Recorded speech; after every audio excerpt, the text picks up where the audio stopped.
বিষ্ণুপ্রিয়া দেবী ছিলেন ষোড়শ শতাব্দীর নবদ্বীপ ধামের বিশিষ্ট বিদুষী নারী। এই বৈষ্ণব সাধিকা নবদ্বীপ শহরের মালঞ্চ পাড়াতেই জন্মগ্রহণ করেন। তার নামেই রয়েছে বিষ্ণুপ্রিয়া হল স্টেশন। বিষ্ণুপ্রিয়া দেবীর পিতা সনাতন মিশ্র ছিলেন একজন বিদগ্ধ পণ্ডিত, যাকে নবদ্বীপের রাজপণ্ডিত বলা হতো। তিনি তার কন্যার নামকরণ তাৎপর্যপূর্ণভাবেই করেছিলেন বিষ্ণুপ্রিয়া। জানা যায় যাহা বিষ্ণুপত্নী দেবী লক্ষ্মী সরস্বতীর পর্যায়। তার অক্ষর পরিচয় প্রাথমিক শিক্ষা তার বাড়ি থেকেই প্রাপ্ত হয়েছিল। তাদের বাড়ি থেকে জানা যায় টোল ছিল। পণ্ডিত সনাতন মিশ্র এই টোল থেকে নিজের ছাত্রদের বেদ বেদান্ত দর্শনার্থী শাস্ত্রীয় শিক্ষা দিতেন। এইসব শাস্ত্র শিক্ষা কুমারী বিষ্ণুপ্রিয়া শুনে শুনে বড় হন, যা তাকে গড়ে তুলতে ও পরবর্তী সময় বিদুষী নারী হওয়ার ক্ষেত্রে অনেকটা এগিয়ে দেয়। সনাতন মিশ্রের এই কন্যার সঙ্গেই শ্রীচৈতন্যর বিবাহ হয়। তৎকালীন হিন্দু সমাজ সংস্কারক শ্রীচৈতন্য মহাপ্রভু কাজকর্মকে তিনি সহায়তাই করতেন। তবে শ্রীচৈতন্য মহাপ্রভু গৃহত্যাগ করার পর তিনি কষ্ট পেয়েছিলেন।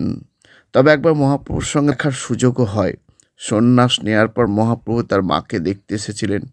বিষ্ণুপ্রিয়া এই সময় স্বামীকে প্রদীপ দেখাবার সুযোগ পেয়েছিলেন, কিন্তু স্বামীকে প্রণাম সেরে তাকিয়ে দেখেন তিনি আর নেই, শুধু তাক থেকে গিয়েছে তার খড়ম।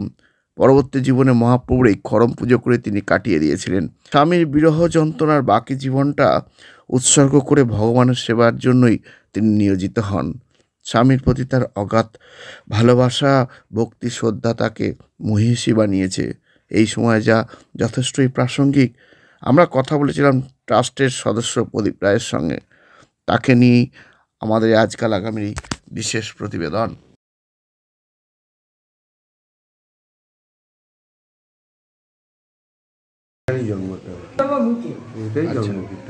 চালা ঘর ছিল বিষ্ণুপ্রিয়া মন্দির।